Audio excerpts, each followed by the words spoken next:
Welcome back, everyone. Ready for another deep dive? Always. Great. Today, we're going to tackle something that might seem kind of basic at first glance, Okay, yeah. but it, it gets surprisingly complex the more you think about it. We're diving into the power of saying no.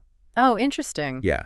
And we've got a super interesting mix of sources for this one. We've got practical blog posts, a philosophical podcast discussion, even a personal essay that'll really get you thinking. Sounds like a good mix. Yeah, it's going to be good. So get ready to rethink your whole relationship with yes and how a well-placed no can really unlock a more fulfilling life.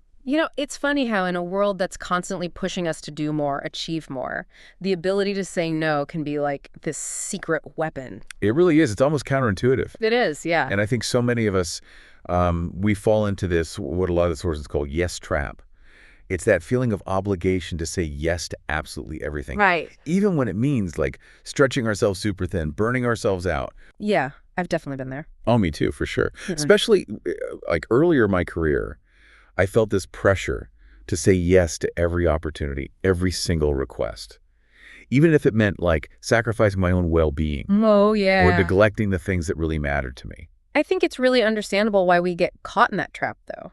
Right? Like, we're conditioned from such a young age to be agreeable, to please people, to go above and beyond. Totally. It's ingrained in us. And then you add in that fear of missing out, that FOMO. Oh, yes. I think that if we say no, we're going to miss out on something amazing or let someone down. Exactly. It's like a double whammy. It is. But what I found so interesting is how a lot of the sources point out that this overcommitment, this constant yes, can actually lead to the opposite of what we're trying to achieve, right? Instead of more success and fulfillment, it can lead to, like you said, burnout, resentment, and even, get this, missed opportunities that are actually a better fit.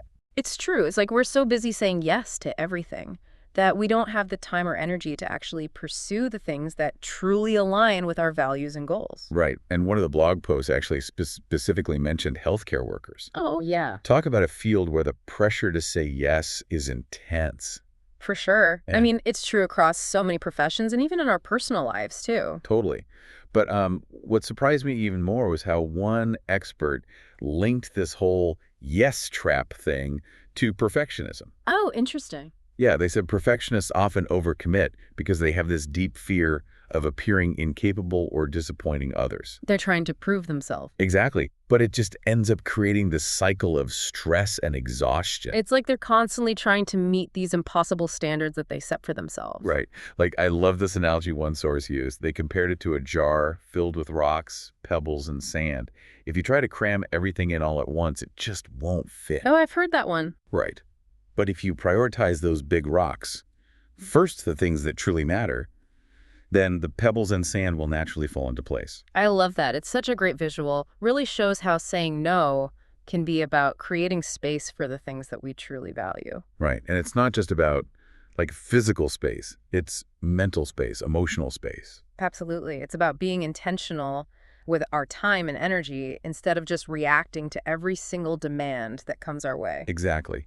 And a couple of sources actually laid out some really specific scenarios where saying no becomes absolutely crucial. If you're already feeling totally overwhelmed, Right. if you're stretched thin, that's a big red flag. For sure. Or if you're asked to do something that just doesn't align with your responsibilities or your skills, maybe someone else would be a better fit for that task. Exactly. Or if saying yes could actually jeopardize your existing commitments or prevent you from achieving those big goals that you've set for yourself. Oh, yeah, I've definitely been there. I think it's easy to get caught up in the moment and say yes without fully thinking through the implications. Totally. And one blog post actually had this great point about the opportunity cost of saying yes. It's asking yourself, what am I potentially giving up by agreeing to this? Right? Maybe saying yes to that extra project at work means saying no to spending time with your family or pursuing that hobby you love. Or even just getting enough sleep. Oh, for sure. We all need that. We do. Sleep is important. It is. And what I thought was really interesting was how one of the sources actually said that sometimes saying no can open up unexpected opportunities. Really? Yeah. By creating space in our lives, we're allowing room for new possibilities to emerge, things that we might never have even considered if we had said yes to everything that came our way. That's so true. I've definitely experienced that in my own life. Sometimes the best things come from saying no to the things that are just not right for us. Absolutely. It's about trusting that something even better might be waiting around the corner. Okay, so we've established that saying no is important. But how do we actually do it? Like without feeling guilty, without damaging those relationships. Right. It's a skill, and one that doesn't always come naturally, especially for people pleasers. Yeah, I'm definitely a recovering people pleaser myself, so I'm really curious to hear what the sources had to say about this. Well, one article had some really practical tips for saying no gracefully, like being clear and direct in your communication. Right, so no beating around the bush. Exactly. And no need to make up elaborate excuses either. Just a simple, thank you so much for thinking of me, but I won't be able to commit to that right now. I love that. It's polite, assertive, and to the point. It is. And one source also emphasized the importance of offering alternatives or solutions whenever possible. Oh, that's a good one. Hmm. Like, if you can't personally take on a task, maybe you can suggest someone else who might be a good fit. Exactly. Or you could brainstorm some other ways to approach the problem. It shows that you're still being helpful, even if you're unable to say yes to the specific request. Right, it shows that you're still engaged and invested. And one of the things that they emphasized was starting your response with a positive note, expressing gratitude for the opportunity, even if you're declining. I like that. It kind of softens the blow. It does. You're acknowledging the value of the request, even if you're not able to say yes to it at this time. Makes sense. Okay, so we've talked about the yes trap, why saying no is important, even some practical tips for doing it gracefully. But I'm curious, what are some of the positive impacts of embracing no? How does it change things for the better? Well, I think one of the biggest benefits is that it allows us to protect our time, our energy, our resources. When we're constantly overcommitting, we're essentially draining ourselves. Yeah, it's like running on fumes. It is. And it leaves us with very little left for our own well-being or the things that truly matter to us. Right. So by saying no, we're actually prioritizing ourselves, making sure we have those resources to show up fully for ourselves and the things that we care about. Exactly. And it's not just about protecting those resources. It's about fostering that sense of authenticity and self-alignment. Oh, that's interesting. Yeah, so by saying no to the things that don't align with our values or goals, we create space for the things that do. It's like decluttering your life, both physically and mentally, to make room for the things that bring you joy. Exactly. And one of the articles also talked about how saying no can actually help us cultivate self-respect and even stronger relationships. That's interesting. I wouldn't necessarily connect those two things. But think about it.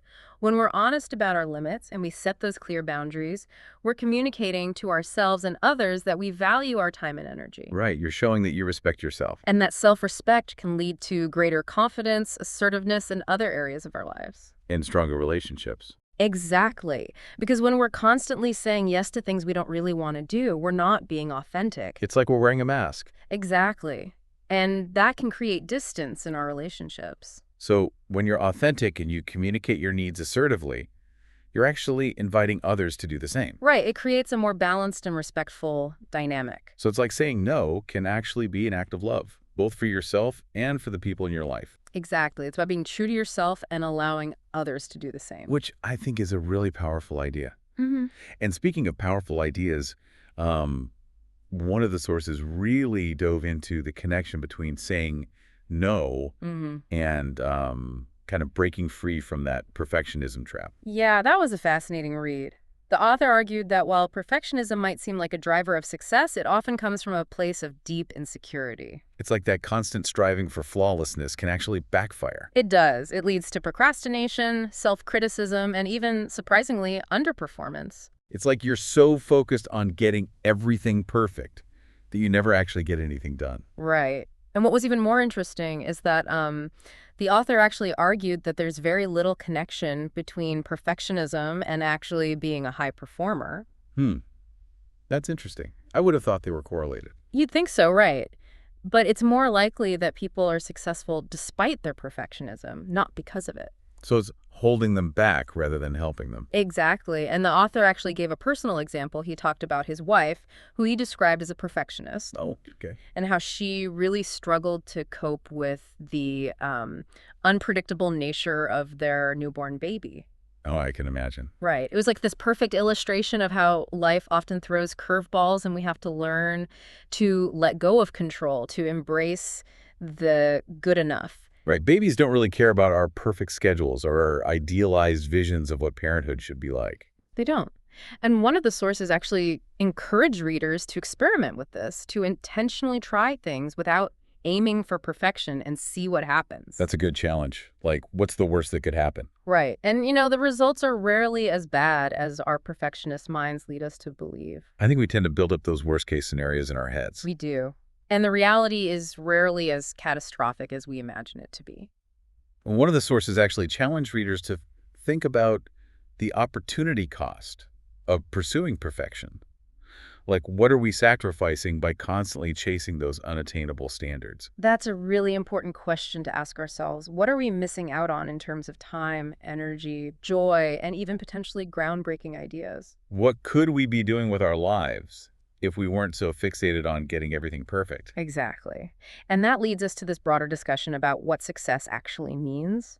One source really pushed us to move beyond those traditional markers of success. Yeah. Money, status, achievement. Right, the external stuff. Yeah, exactly. And to redefine it in terms of personal fulfillment and alignment with our true selves. Okay, so it's about shifting the focus inward. Exactly. And one of the sources actually brought up Maslow's hierarchy of needs. Oh yeah, the pyramid. It's been a while since psychology class. It has, but it's actually really relevant here because Maslow basically argued that true fulfillment requires venturing beyond those lower levels of esteem and safety. Right, the basic needs. And into that top level, which is self-actualization.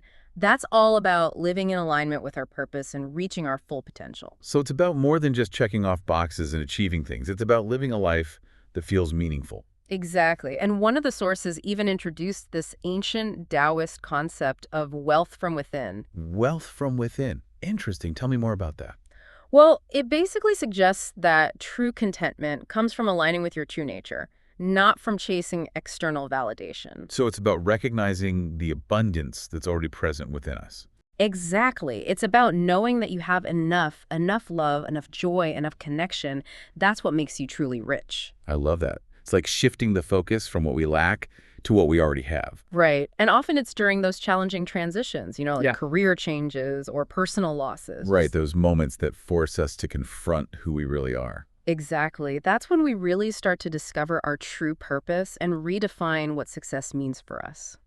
One of the sources shared a great story about a client who left a successful but soul-crushing career in finance.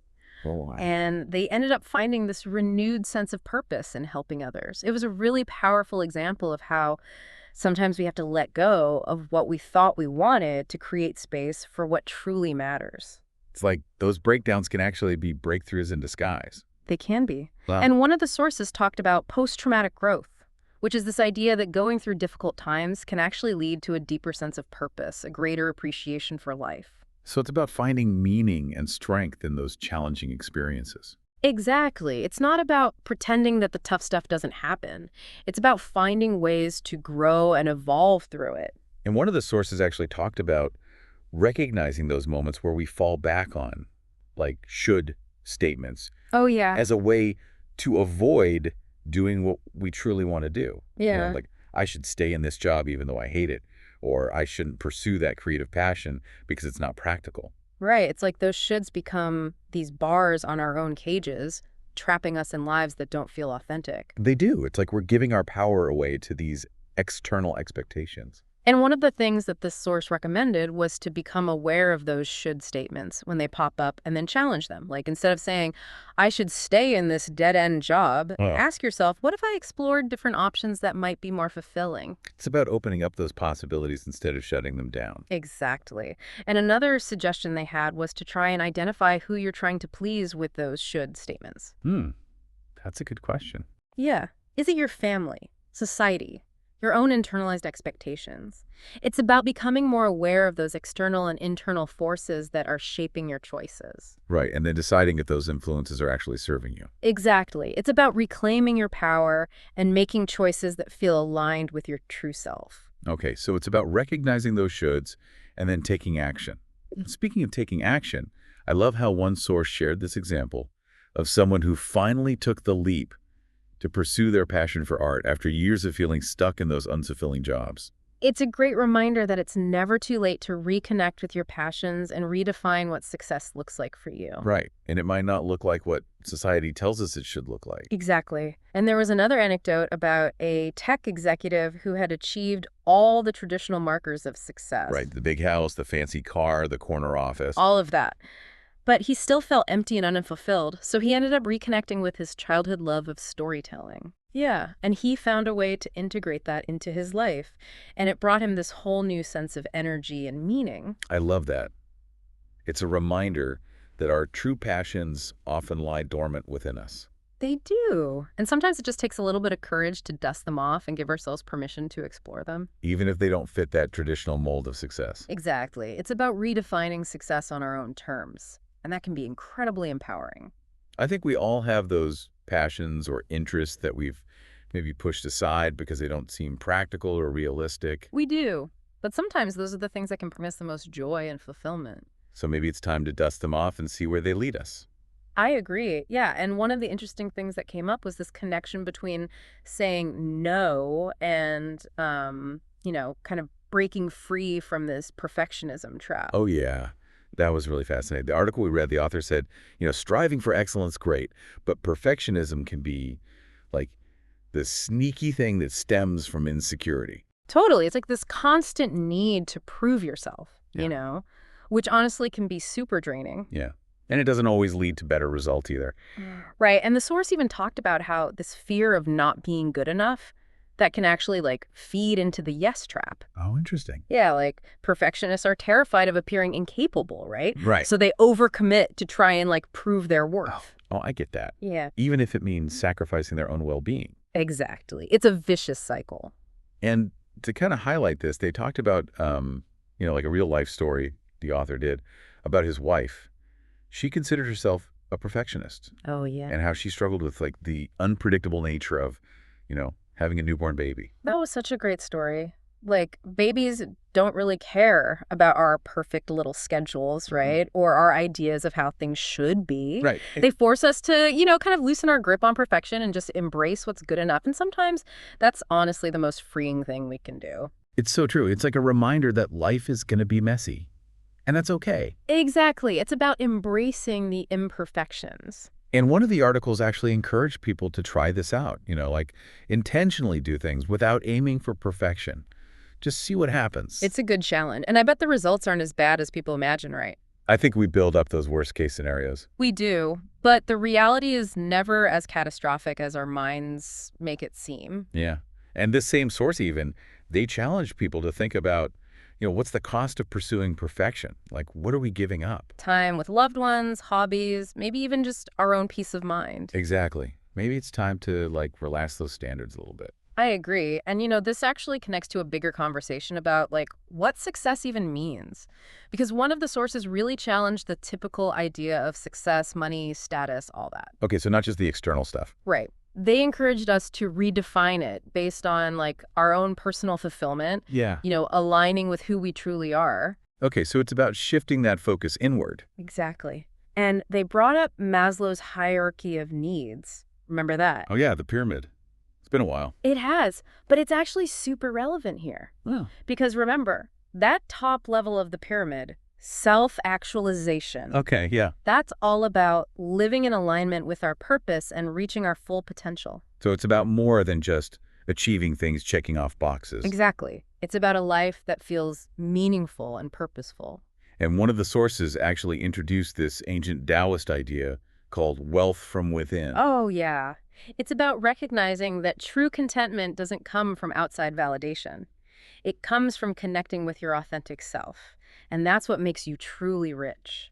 That's such a cool idea. I love Yeah. that. It's like instead of focusing on what you lack, you focus on the richness you already have within. Right. And a lot of times, people discover this during those difficult times, like a job change or maybe a loss of some kind. Right, those moments that kind of force you to confront who you really are. Exactly. One source shared an example about their client who left a really high-paying, but soul-crushing finance job, Oh, wow. and ultimately found a new purpose in a career helping others. Sometimes we have to let go of what we thought we wanted to make space for what really matters. Yeah, sometimes those breakdowns can be breakthroughs. Absolutely. And one source actually talked about post-traumatic growth, like the idea that going through those tough times can make you stronger, make you appreciate life more. So it's like finding the silver lining. It is. And another thing they talked about was how we often fall back on those should statements as a way to avoid doing the things that we really want to do, Yeah, like I should stay in this job. even though you hate it. Or I shouldn't try writing a novel because it's too risky. Yeah. It's like those shoulds keep us stuck, Yeah. living a life that doesn't really light us up. I've been there. But this source had some good advice for like getting out of that. Right. Like when those should thoughts pop up, challenge them. Instead of saying, I should stay in this job, ask yourself, what if I explored some other options that might make me happier? It's like you're opening up possibilities instead of closing them down. Exactly. And another suggestion was to try and figure out who you're trying to please with those shoulds. Is it your family, society, even just like your own expectations of yourself? That's a good point. Like, who are we really doing it for? Right. And once you're aware of that, then you can decide if those influences are really helping you or holding you back. And speaking of like doing what you love, I loved that story about the person who finally quit their job to pursue art. Oh, me too. It was inspiring, right? It's never too late to go after what you really want and redefine what success means for you. And it might look different for everybody. For sure. Like there was that other story about the tech executive, right? Yeah. He had it all, the house, the car, the successful career. That was traditional stuff. But he still felt empty. So he ended up rediscovering his passion for storytelling. That's so cool. It is. Sometimes our passions are just kind of waiting there for us to come back to them. Even if they seem a little impractical or not what we should be doing. Exactly. But sometimes those passions are the things that can really bring us joy and make our lives feel meaningful. Yeah, maybe it's time we all gave ourselves permission to explore those things a bit more. I agree. Yeah, exactly. It's Yeah. about being more mindful about what we let into our lives. Right. And one of the sources actually had this really cool analogy about this.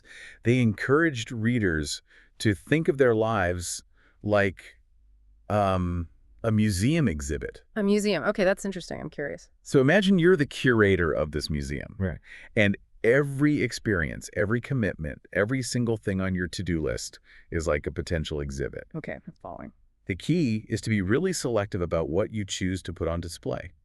Ask yourself, does this piece really represent who I am, what I want to show the world? I see what you mean. And if it doesn't, maybe it's time to take it down and make space for something that's more meaningful, something that really speaks to you. I love that. It's like we have this power to curate our own lives and create an experience that feels really authentic and fulfilling. Exactly. And that brings us back to knowing your values and goals, right? Those are like the guiding principles. Okay, yeah. They help you make those tough choices about what to include in your museum and what to leave out. Yeah, it's like those values and goals become your curatorial vision for your life. Exactly.